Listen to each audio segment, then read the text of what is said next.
Welcome to जिज्ञासा coaching centre रो। और आज मैं क्लास 10th बोर्ड के लिए एक मॉडल सेट लेकर आया हूं जो आपके 10th बोर्ड में बहुत ही ज़्यादा हेल्पफुल करेगा। सो स्टार्ट करते हैं। चलिए फर्स्ट क्वेश्चन की ओर चलते हैं। फर्स्ट क्वेश्चन कह रहा है कि किस दर्पण की फोकस दूरी ऋणात्मक होती है। तो किस दर्पण की फोकस दूरी आपका ऋणात्मक होती है। देखिए ये आपका दर्पण होता है, तो अवतल दर्पण की फोकस दूरी ऋणात्मक होती है। ये आपका फोकस दूरी है।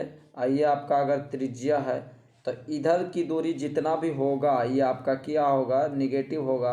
और राइट साइड आपका जो भी दूरी होगा ये आपका पॉजिटिव होगा। तो दर्पण यहाँ अवतल दर्पण के लिए जो फोकस दूरी और त्रिज्या की दूरी क्या होगा, ऋणात्मक होगा। अवतल दर्पण के लिए आपका धनात्मक होगा। चलिए तो option number B is the right answer. चलिए नेक्स्ट क्वेश्चन की ओर चलते हैं। नेक्स्ट क्वेश्चन आपका है लेंस की फोकस दूरी और वक्रता त्रिज्या में क्या संबंध है। तो लेंस के फोकस दूरी और वक्रता त्रिज्या में संबंध के लिए अवतल या उत्तल के लिए हम साबित किए थे F बराबर R/2। F बराबर R/2। Option number B is the right answer. चलिए नेक्स्ट क्वेश्चन की ओर चलते हैं। नेक्स्ट क्वेश्चन आपका कहता है कि निम्न में से किस माध्यम का अपवर्तनांक सबसे अधिक होता है। तो सबसे अधिक अपवर्तनांक आपका हीरा का होता है। किसका होता है, सबसे अधिक अपवर्तनांक हीरा का होता है। Option number D is the right answer. कितना होता है, 2.42 होता है हीरा का। चलिए नेक्स्ट क्वेश्चन की ओर चलते हैं। नेक्स्ट क्वेश्चन आपका है समान दृष्टि के लिए अल्पतम दूरी होता है, मतलब न्यूनतम दूरी होता है। तो समान दृष्टि के लिए अल्पतम बोले तो निकटतम बिंदु आपका 25 सेंटीमीटर होता है और अधिकतम दूरी आपका अनंत होता है। चलिए तो option number B is the right answer. Next question की ओर चलते हैं। नेक्स्ट क्वेश्चन आपका है श्वेत प्रकाश का कौन सा रंग किसी प्रिज्म से होकर गुजरने के पश्चात सबसे कम झुकता है। तो सबसे कम झुकता है मतलब जिसका प्रकीर्णन सबसे कम होता है। तो option number C is the right answer, लाल का। चलिए नेक्स्ट क्वेश्चन की ओर चलते हैं। नेक्स्ट क्वेश्चन आपका है कि निकट दृष्टि को किस लेंस के उपयोग द्वारा संशोधित किया जा सकता है। निकट दृष्टि दोष बीमारी को है जो कि किस लेंस के द्वारा संशोधित किया जा सकता है। तो निकट दृष्टि दोष में होता है क्या, निकटे दिखाई देता है, दूर नहीं दिखाई देता। दूर के लिए क्या किसका उपयोग करेंगे, अवतल lens. Option number A is the right answer. चलिए नेक्स्ट क्वेश्चन की ओर चलते हैं। नेक्स्ट क्वेश्चन आपका है कितना नंबर, 7 नंबर हो जाता है। नेक्स्ट क्वेश्चन आपका है कह रहा है वैद्युत प्रतिरोधकता किस पर निर्भर करता है। तो वैद्युत प्रतिरोधकता है जो कि किस पर निर्भर करेगा, वैद्युत प्रतिरोधकता या बोलिए या प्रतिरोधकता बोलिए या विशिष्ट प्रतिरोध बोलिए, विशिष्ट प्रतिरोध या प्रतिरोधकता बोलिए। तो आपका होता है फॉर्मूला रो बराबर RA/L। RA/L जहाँ आपका प्रतिरोध है, ये आपका क्षेत्रफल अनुप्रस्थ काट के क्षेत्रफल है और ये चालक की लंबाई। तो तीनों पर निर्भर करेगा। तो देख लेते हैं, चालक की लंबाई इस पर भी निर्भर करता है, चालक के अनुप्रस्थ काट के क्षेत्रफल इस पर भी, चालक के प्राकृति इस पर, मतलब ऑप्शन नंबर डी हो जाएगा। Option number D is the right, इनमें से सभी। चलिए नेक्स्ट क्वेश्चन की ओर चलते हैं। नेक्स्ट क्वेश्चन आपका है विद्युत शक्ति का एसआई मात्रक होता है। तो विद्युत शक्ति का एसआई मात्रक क्या होता है, वाट। क्या होता है, वाट। चलिए नेक्स्ट क्वेश्चन की ओर चलते हैं।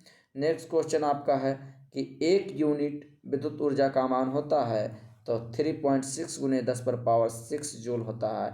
1 यूनिट या फिर बोलिए 1 किलोवाट घंटा। 1 किलोवाट घंटा, 1 यूनिट बोलिए या 1 किलोवाट घंटा बोलिए, कितना होता है, 3.6 × 10⁻6 जूल होता है। ये आपका राइट आंसर होता है। 1 किलोवाट घंटा बोलिए या फिर 1 यूनिट बोलिए, आपका 3.6 × 10⁻6 जूल होता है। चलिए नेक्स्ट क्वेश्चन की ओर चलते हैं। नेक्स्ट क्वेश्चन आपका है क्वेश्चन नंबर, आ जाइए 10 की ओर। क्वेश्चन नंबर 10 में आपका क्या बोल रहा है, क्वेश्चन नंबर 10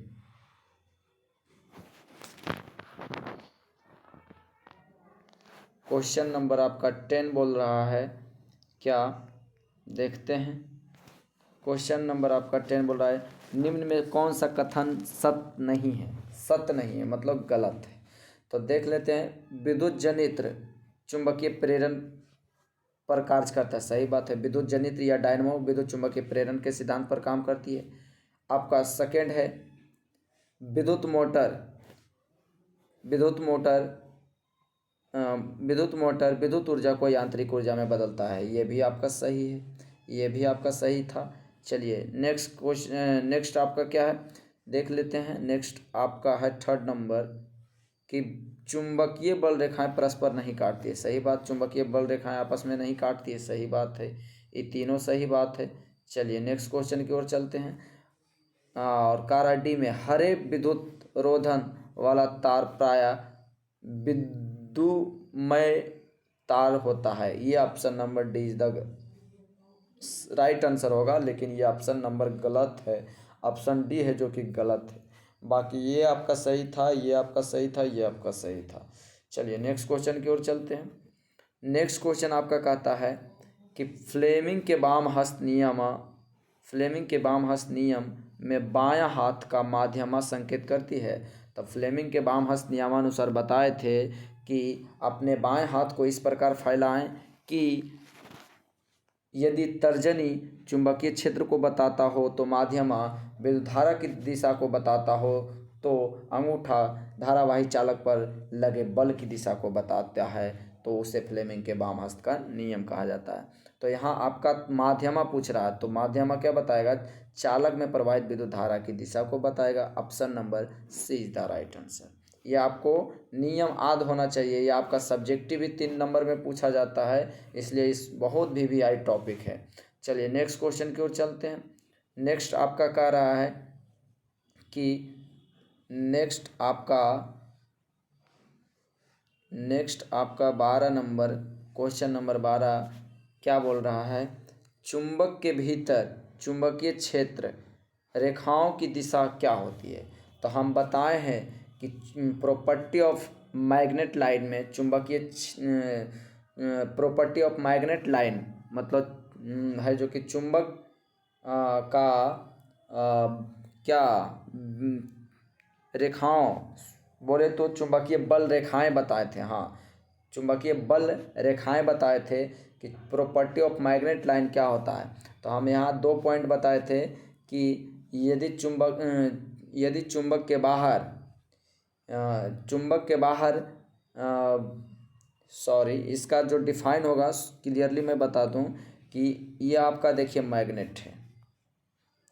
तो प्रॉपर्टी ऑफ मैग्नेट लाइन में बताए थे कि चुंबकीय बल रेखाएं यदि चुंबक के बाहर से गुजारा जाए, ये चुंबकीय बल रेखाएं यदि चुंबक के बाहर से गुजारा जाए तो ये आपका दिशा होता है नॉर्थ टू साउथ। ये आपका नॉर्थ है, ये आपका साउथ है, तो इसका डायरेक्शन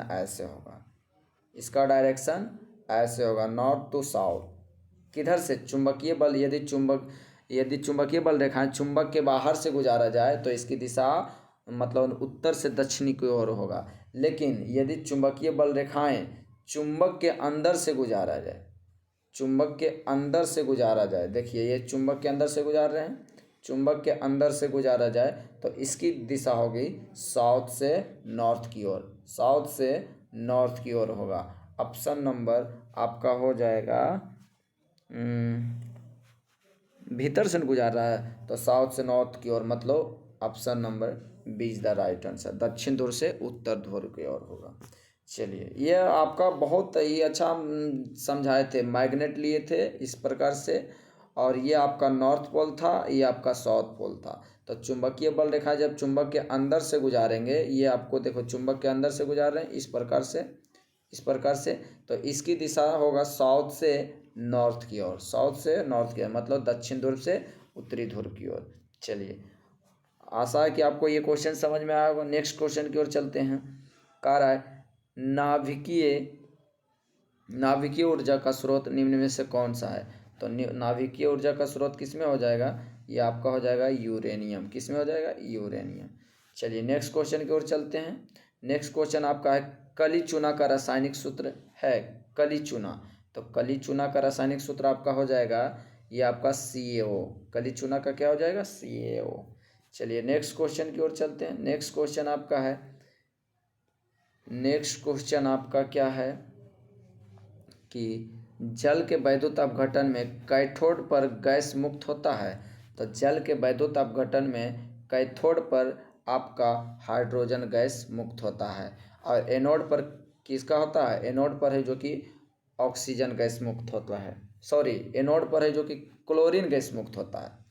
कैथोड पर यहाँ पर दो होता है, एक होता है एनोड और एक होता है कैथोड। तो कैथोड पर है जो कि हाइड्रोजन गैस मुक्त होता है, और एनोड पर क्लोरीन गैस मुक्त होता है। चलिए, तो ये आपका है कैथोड वाला पूछ रहा है, तो कैथोड पर किस पर होगा? कैथोड पर है जो कि हाइड्रोजन गैस मुक्त होगा। ऑप्शन नंबर हो जाएगा बी। चलिए नेक्स्ट क्वेश्चन की ओर चलते हैं। नेक्स्ट क्वेश्चन आपका है बेकिंग सोडा का रासायनिक। बेकिंग सोडा तो बोले खाने वाला सोडा, तो sodium bicarbonate. Option number A is the right answer. Next question आपका कार्य कौन सा पदार्थ नीले लिटमस पत्र को लाल कर देता है? तो कौन सा पदार्थ? अम्ल है जो कि नीले लिटमस पेपर को क्या कर देता है? लाल कर देता है, और क्षारक लाल लिटमस पेपर को नीला कर देता है। तो यहाँ बोल रहा है नीले लिटमस पत्र को लाल कर देता है, ये आपका हो जाएगा आम्ल। Option number A is the right answer. चलिए नेक्स्ट क्वेश्चन की ओर चलते हैं। नेक्स्ट क्वेश्चन का रहा है मिल्क ऑफ मैग्नीशिया का पीएच मान होता है। तो मिल्क ऑफ मैग्नीशिया का पीएच मान होता है 10.5। कितना होता है? 10.5। Option number D is the right answer. चलिए नेक्स्ट क्वेश्चन की ओर चलते हैं। नेक्स्ट क्वेश्चन आपका है कह रहा है निम्न में कौन अधातु चमकीला होता है? तो कौन सा धातु चमकीला होता है? ये आपका हो जाएगा आयोडीन है जो कि अधातु है लेकिन चमकीला होता है। चलिए नेक्स्ट क्वेश्चन की ओर चलते हैं। आपका निम्न में से कौन सा धातु अत्यधिक अभिक्रियाशील है? तो हम सक्रियता श्रेणी पढ़ाए थे, lithium, potassium, sodium, aluminium, zinc, iron, tin, lead, copper, mercury, सोना, चांदी, प्लेटिनम, इस प्रकार से आपको बताए थे। तो जो सबसे ऊपर है वो सबसे अधिक अभिक्रियाशील है, मतलब बहुत जल्दी रिएक्शन कर लेता है। तो देखिए सक्रियता श्रेणी में पोटेशियम, सोडियम, पोटेशियम के बाद सोडियम, तो पोटेशियम है यहाँ नहीं है, तो सोडियम देखो, सोडियम हाँ है। Option number B is the right answer. चलिए नेक्स्ट क्वेश्चन की ओर चलते हैं। ऑक्सीजन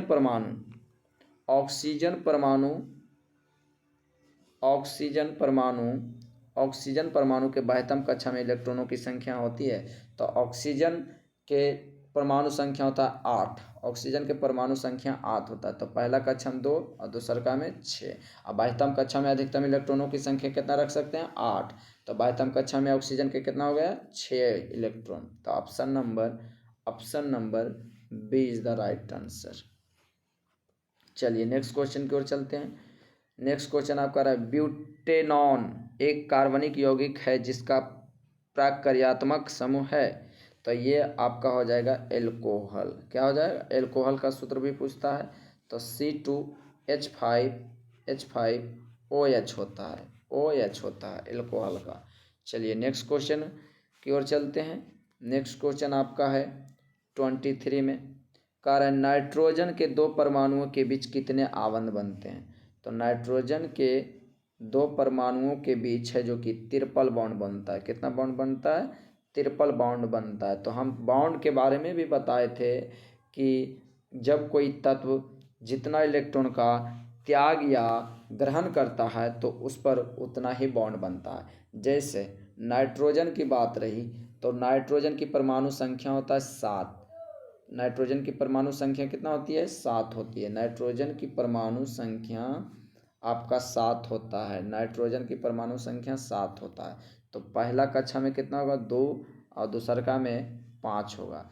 अब देखिए जब कोई तत्व के बाह्यतम कक्षा में कितना इलेक्ट्रॉन होना चाहिए? मैक्सिमम 8 इलेक्ट्रॉन होना चाहिए। तो जब कोई तत्व अपने आप को बैलेंस करना चाहती है और बैलेंस करने के लिए जो जितना इलेक्ट्रॉन का त्याग या ग्रहण करती है तो उस पर उतना ही बॉन्ड चढ़ता है, मतलब उस पर उतना ही बॉन्ड बनता है। तो अब बताइए कि बाह्यतम कक्षा में कितना इलेक्ट्रॉन है? 5 इलेक्ट्रॉन। इसको चाहिए कितना इलेक्ट्रॉन?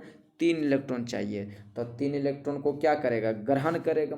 तो जो जितना इलेक्ट्रॉन का ग्रहण करता है उस पर उतना बॉन्ड बनता है। तो यहाँ 3 इलेक्ट्रॉन की ज़रूरत है, क्योंकि अपने आप को बैलेंस होने के लिए बाह्यतम कक्षा में 8 इलेक्ट्रॉन होना चाहिए, तो वो संतुष्ट हो जाएगा। तो यहाँ 3 इलेक्ट्रॉन ज़रूरत है, तो इस पर कितना बॉन्ड बनेगा, 3 बॉन्ड, ट्रिपल बॉन्ड बनेगा। तो option number 3 A1, option number C is the right answer. चलिए आपका नेक्स्ट क्वेश्चन 24 में है, कह रहा एल्किन का समान सूत्र होता है। तो एल्किन हम एक ट्रिक दिए थे, एल्किन एल्काइन, जोड़ो हटाओ घटाओ। यहाँ 3 को हम ट्रिक दिए थे एल्किन, यहाँ 3 को हम ट्रिक दिए थे एल्केन। पहले क्या दिए थे, एल्केन, फिर तुम्हारा था एल्कीन, क्या था, एल्कीन, और तीसर का आपका था एल्काइन, क्या था, एल्काइन। तो इसमें हम लॉजिक दिए थे जोड़ो हटाओ घटाओ। जोड़ो मतलब +2 करना है, फिर 2 हटा देना है, खाली छोड़ देना, और 2 घटा देना, -2 करना है। तो यहाँ 2 हटल होना चाहिए। देखो तो CnH2n इसमें है ना, CnH2n +2, इसमें देखो 2 ऐड किया है, इसमें 2 हटा दिया। तो एल्किन का क्या होना चाहिए, हटा देना चाहिए। तो option number B is the right. यहाँ देखिए घटा दिया है, तो ये तो गलत है। यहाँ देखिए, तो ये एल्काइन का हो जाएगा आपका, ये हो जाएगा एल्केन का, ये हो जाएगा एल्किन का, और ये हो जाएगा आपका एल्काइन का। तो option number B is the right answer. चलिए नेक्स्ट क्वेश्चन की ओर चलते हैं। नेक्स्ट क्वेश्चन आपका है, आधुनिक आवर्त सारणी में आवर्तों की संख्या होती है। तो आधुनिक आवर्त सारणी में आवर्तों की संख्या कितना होता है, 7 आवर्त और 18 वर्ग होती है। चलिए नेक्स्ट क्वेश्चन की ओर चलते हैं। कह रहा है समूह में ऊपर से नीचे जाने पर परमाणु का आकार में परिवर्तन होता है। तो यहाँ बताए थे, जब पीरियोडिक टेबल में ऊपर से नीचे की ओर आइएगा, तो इसमें क्या होगा, परमाणु का साइज बढ़ता है। क्या होता है, बढ़ता है। और यही आप है जो कि लेफ्ट से राइट की ओर जाइएगा, तो परमाणु का आकार क्या होता है, घटता है। क्या होता है, घटता है। तो यहाँ ऊपर से नीचे आ रहा है ना, तो परमाणु का आकार क्या होगा, बढ़ेगा। Option number A is the right answer. चलिए आशा है कि आपको ये डिस्कशन अच्छा लगा होगा, और ये वीडियो अच्छा लगा हो तो please like comment and channel को सब्सक्राइब जरूर कर दें, ताकि आपको अगले वीडियो का नोटिफिकेशन आपको मिल जाए। चलिए thank you all of you.